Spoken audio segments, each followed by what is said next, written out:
The Evergreen Media Network Studio, powered by Scott Tree Services. Treasure Coast Connector, connecting residents and businesses of the Treasure Coast.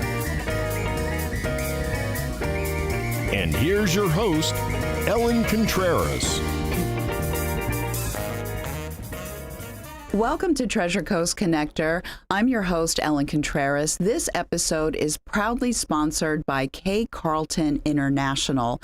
They are a logistics company providing custom brokerage services and freight forwarding services. And whether you have to ship your products domestically or internationally, when you ship with K. Carlton, you are shipping with confidence. They have offices in Fort Pierce and Fort Lauderdale. Visit their website at www.kcarlton.com. That is KCARLTON.com, or call them directly at 954-792-6505. Joining me in the studio today is Jeane Bartlett, and she is the Counsel Director for Girls on the Run of the Treasure Coast. She's here to talk about these amazing programs that are empowering young girls to recognize their inner strength, increase their level of physical activity, and imagine their possibilities. She's got a lot to share with us today. Welcome to the show, Jeane. Thank you for having me today. Yeah, I'm very happy that you're here. And before we start talking about Girls on the Run and all of the programs, I just want to say that Kathy Carlton, the CEO of K. Carlton International, she is so excited to join your board, you know, and I know her personally, and I know some of the women that she has mentored, and she loves also working with young girls. We're excited she's too. Thrilled to be sponsoring this episode. I also love what her company does. Supply chain snafus, they are abounding, right? Mm-hmm. But she and her team, they just sail through. You like that pun, Cindy? Sail through the supply chain with ease for their clients. Okay, but now it's on you. So what made you want to be the Counsel Director for Girls on the Run? Well, the position sort of fell into my lap, let me say. I've had a 28 career in education. I had been a teacher and I had worked with parents. And so at that point, I had semi-retired, and someone approached me about accepting the Counsel Director role. And my first instinct was, I don't think I can do that. And here I am having a confidence issue when the very thing I'm trying to embrace is giving girls confidence. So I knew if I surrounded myself with the right team and my board, that I would learn the world of nonprofit. So 6 years later, I am still learning. I consider myself a lifelong learner. Ooh, me too. I like that word. And leading the organization. Mm-hmm. Well, that is wonderful. So now we're going to talk about the programs in a moment. But I want to start with something that I was talking about before we started taping, and that is when we are young children, we have imaginations and we feel invincible, right? Right. We get a little bit older, and then all of a sudden, negative self-talk starts. And for girls, because we're taught to be people pleasers, it can be harder for us. So could you give us some advice for the parents and even the teachers and guardians of these young girls as they are growing up into young ladies? What should they say or do to empower these young women? That's a really great question.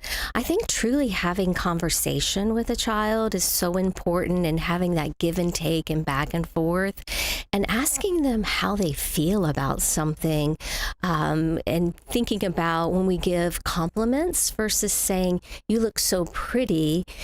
embrace maybe the effort that a child has approached with a project. Let's say your child received an A on a project. And instead of saying, I'm so glad you received the A, ask them, how do you think you did that?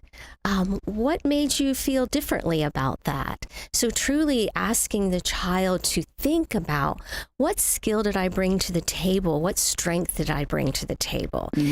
On the counterpoint, let's say your child has a situation where they didn't do well or they experienced a failure, which is important in life, of knowing how to get back up on our feet when we fall. Character development. We're never going to do everything perfectly right out of the gate. Exactly. Not everybody gets a prize. So what do you do there when that child feels disappointed, defeated, or... I think it's so important to acknowledge the disappointment, acknowledge the anger that the child has. It's also important, and one thing we do with Girls on the Run is we don't talk about good and bad emotions. We classify them as comfortable and uncomfortable because all emotions are normal. Some do make us feel uncomfortable. And asking the child, how do you feel? Ooh, that's an uncomfortable feeling. What do you think we could do differently about that? And breaking something that seems insurmountable down into task when they have experience a failure, because it's important to know that's part of life. We're going to hit some speed bumps along the way, and we need to be persistent and figure out how to problem solve, how to make something different. Yeah, I really like that a lot. And that's actually a perfect segue to talk about these different programs, because on your website, which, as a matter of fact, this is a good time to mention, if you could tell everyone what your website is. Okay. Our website is girlsontherun.tc.org, and that will lead you to our local website here on the Treasure Coast. We are part of a national organization, and we are the council that covers Indian River, St. Lucie, Martin, and Okeechobee County. Yeah, that's really wonderful. It's a very widespread area, but that's great. So now the programs, there's several of them, and it covers different things and different ages of girls. So let's start with that. So we have two main programs. We're truly a youth empowerment program. I think sometimes when people hear Girls on the Run, we have to do a lot of explaining afterwards. We're truly empowering a young girl, but incorporating healthy physical activity, which is so important to the whole full health of a girl or a youth. And we have an elementary program for girls in 3rd through 5th grade. And with that, we teach the girls to look at their individual strengths for the first part of that program. The second part, we ask them, take those strengths and let's figure out, how can we be a team with your teammates? Let's find out about our teammate. How am I unique? How's my teammate unique? Are we alike? Are we different? How do we embrace those differences? So truly encumbering that team spirit. And then the last part of our program for the elementary girls is they have a community impact project where they take that team spirit and they figure, how can we do something with our team? Can we impact our school by writing notes to maybe the people who are not seen as much, our custodial staff, our cafeteria staff, our bus drivers? Can we clean up the campus? Or some teams will choose to do something for a community organization. The great ones we have here, such as Halo, they'll collect pet food. So we truly teach the girls, find your inner strength, find the strength you have in others, and then let's see what we can do with that. Encompassing, again, that physical activity through every lesson, because at the end of the 10-week program, the girls do complete a 5K event, running 3.1 miles. We call it an event, not a race, because the goal is to achieve the completion of the 5K. You can walk it, you can run it, you can skip it, but it's truly a joyful experience. Same thing for middle school girls, but with a little more of a middle school approach, embracing having the girls lead more. The elementary program, you have a coach just being more the leader. With the middle school, they're so young. They are. With the middle school girls, we're turning it over to them. We give them the topics and we have them teach the lesson. We have them lead each other, giving them that sense of responsibility, but also having them think about how can I have healthy balance in my life, which is so important for middle school. Mm-hmm. How can I take care of my body? How can I take care of my brain? How can I take care of my spirit, my social, my emotional life? And truly having them think about that at each session. We focus on that, having that healthy balance.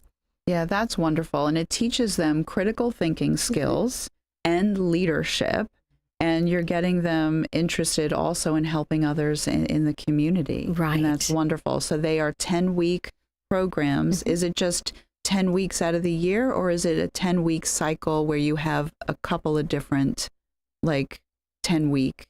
It starts with this group and then the following group for another 10 weeks, or is it just like once a year? We do it twice a year. We follow the school year calendar. We have a fall season and a spring season. Nice. Some schools will choose to have the program both times, and girls will participate in fall and spring because they love the program.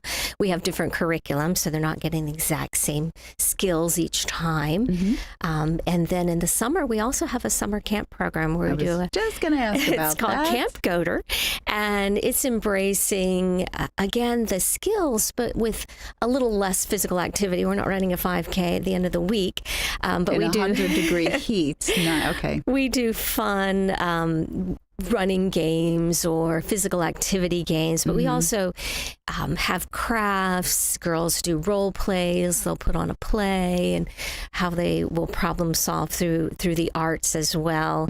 And this captures those girls who may, when they hear Girls on the Run, think, not so sure I want to participate in that, but I do want to learn the skills. And it gives them more that camp feel with the arts and crafts and then fun games. Again, it's a week-long half-day program. Wow, very nice. Very good. So you know what we're going to have to do? We're going to have to take a break. See what Cindy she said, you better take that break.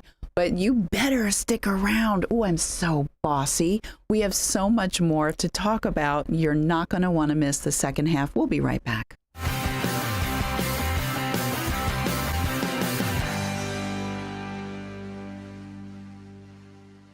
Hey, you! Host your very own show every week at Evergreen Media Network in Vero Beach. Go live to YouTube and Facebook with up to 4 people and your very own producer. Be heard on more than 15 podcast platforms and local radio. All you have to do is show up and talk. Your guests can join from anywhere in the world. It's easy to get started with the largest podcast studio on the Treasure Coast. Contact Evergreen Media to tour the studio. Blue Dolphin Pools strives to provide quality service with a well-trained staff in the field and in the office. They want you to know that your pool or spa investment means much more to them than just another account. They believe you have entrusted them with your investment, and they'll do their best to see that it stays in top condition. Blue Dolphin Pool has been in business over 35 years, setting them apart from the competition. Residential or commercial, Blue Dolphin will keep you in the swim. 567-5853. At Sunshine Furniture, our 35,000 square foot showroom is filled with the largest selection of in-stock coastal furniture on the Treasure Coast. Dining and bedroom sets, occasional tables, sofas, sleeper sofas, love seats, and chairs in all the latest styles and colors from Tommy Bahama, Lexington, Hooker, Riverside, Universal, Four Seasons, Braxton Color, and Capri. We're the outdoor furniture experts and have hundreds of styles of any patio furniture you need, including a gallery of Berlin Gardens, Hollywood, and Kingsley Bait. We specialize in fire bits, outdoor rugs, umbrellas, and replacement cushions. Right now, we're having a super summer sale with lots of great markdowns and discounts on everything you need for your Florida home, including all pictures, lamps, and accessories are half price. Sunshine Furniture, $12.95 US 1 in the Publix Plaza, Vero Beach. Don't forget to visit our outlet store directly across the street and visit our website at sunshinefurniturecasual.com. Sunshine Furniture.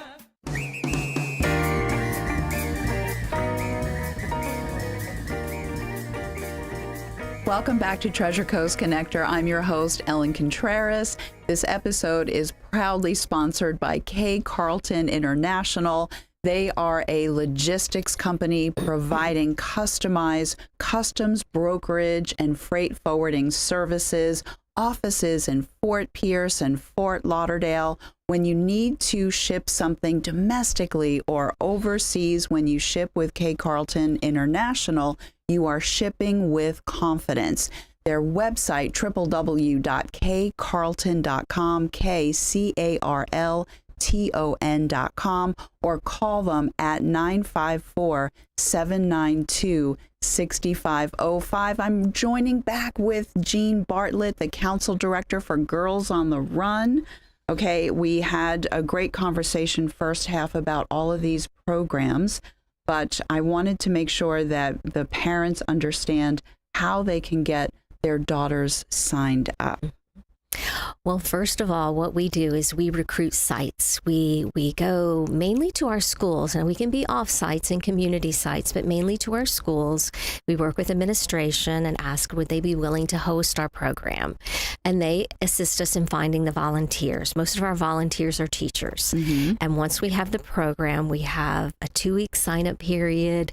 We do charge a fee, but it's sliding scale because we feel it's very important to meet the families where they are. And we would never turn a girl away for ability to pay. We want to make sure that any girl that would like to participate has the ability to participate. So we're mainly in the schools. We're also in some boys and girls clubs. And we're willing to look at more creative options. If somebody has a clubhouse in a community that they would like to start one, we'd be willing to look at that too, as long as it meets our safety policies. Of course. All right. Very good. And then on your website, which is girlsontherun.tc.org, there's a really great page about the impact, because we're talking about empowering girls and getting them to be, civic minded and helping in the community and taking care of themselves. But there are amazing results that you have seen these girls achieve. So talk about that.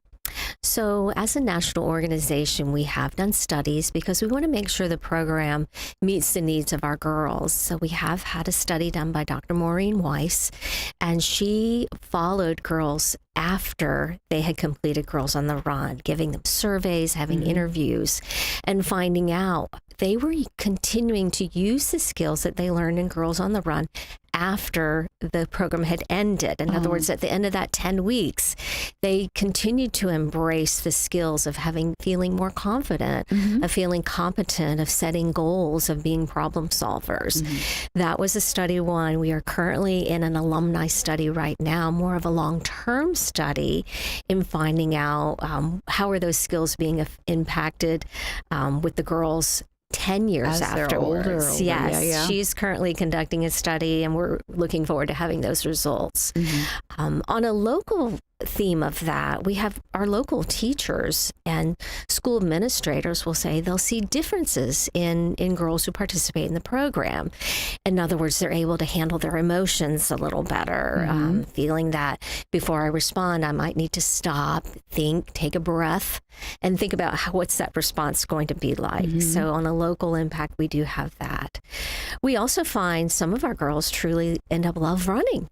And so they join their track team as in middle school or high school, and they become competitive runners, and they have discovered that love of running through Girls on the Run. Wow. We also have a local participant who's just she earned, I don't want to say named, valedictorian of Fort Pierce Central High School.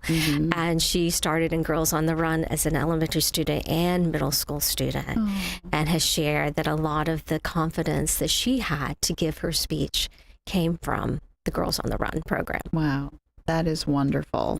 And you mentioned volunteers, a lot of the teachers. So this is the first half of, I have two questions about that, because you are a nonprofit, and it obviously takes a village, to raise a child. So when it comes to volunteers, talk a little bit more about what it is that you're looking for. Sometimes people think that this is time intensive with volunteering, and that's not necessarily the case. It's not. The coaching role is more time intensive over that 10 weeks. And we do training for our coaches. My first reaction we get from so many people are, I'm not a runner. And we're like, that's okay. Yeah, I'm not a runner. We don't expect our girls to be a runner on the first day. And it's truly it's setting an individual goal. So anyone can be a Girls on the Run coach if you have the time and desire and want to mentor girls. That is probably our most time intensive, with twice a week over the 10 weeks. We need a sub coach every now and then. People have life things that happen and we need someone to step in. Again, we would give you the training. We have those one-day options. Our Celebration 5K is a really joyful event to come. We have course marshals who keep their eyes on the girls as they run on the course and cheer them along, give them, a shout out as they pass by. We have a water table. We have setup, clean up. We have, all sorts of many hands for that 5K. We want to make sure that we keep it safe, passing out refreshments, checking on the girls. We do something called Happy Hair where we decorate their hair, which is fun for a volunteer. We do temporary tattoos, a little glitter on our face. So just a fun 2 hours to do that. And so those one-day opportunities are important as well. Those are the fun parts. We also have behind the scenes where we need our materials packed. We pack our coach bins every season. We clean them out. We make sure they have all the materials they need. Folding shirts for the 5K. If you're a good shirt folder and want to help us fold 500 shirts, I can do that, distribute those, making sure everyone has their items for the 5K. So some behind the scenes work as well from the volunteers. That's wonderful. And in addition to man hours, so to speak, or woman hours, okay, there's, finances. So I am sure that you get support from individuals as well as companies. But for those listening that are not aware, what would you like to ask? This is your opportunity. Thank you for that. Yes. Well, one would be even leadership. As I shared, I'm an educator. My background is education. So having someone who may have a business background who could truly help in us leading the organization. I say we're small but mighty. We are truly serving girls in our community, but we need support in that with someone who may have the business skills, financial skills, insurance information, making sure that we're meeting all our things that we need to. Compliance, so important. So someone that may has the knowledge, may not have the volunteer hours to be with the girls, but has the knowledge to support us with our leadership roles. In addition, with all the things that we do, we have materials, we do background checks on all our volunteers, we provide CPR training that we pay for. All of that does take financial support in making sure that our girls have what they need and to truly participate in the program. So any companies that want to sponsor a team, we have a full team sponsorship where they'll say, I want to sponsor this team in making sure those girls have the opportunity to have that Girls on the Run program. We even have, maybe want to support one girl. That could certainly be important as well. So providing healthy snacks, providing it really goes from a large amount to a small amount. Any amount is helpful and makes a true difference with our girls. And that's good. So for these events with the sponsorship opportunities for local businesses, they're going to have their logos on websites and banners and all sorts of things, right? Yes, we'll make sure and publicize. We put it on the T-shirts, on our program shirts, on our 5K shirts. So there your logo is running around the community for years to come. Yeah, very nice. So that's a feel good for the local businesses. I think that's a wonderful thing to do. And we have about 30 seconds, so anything else that you want to add, maybe your website again and anything you want to say?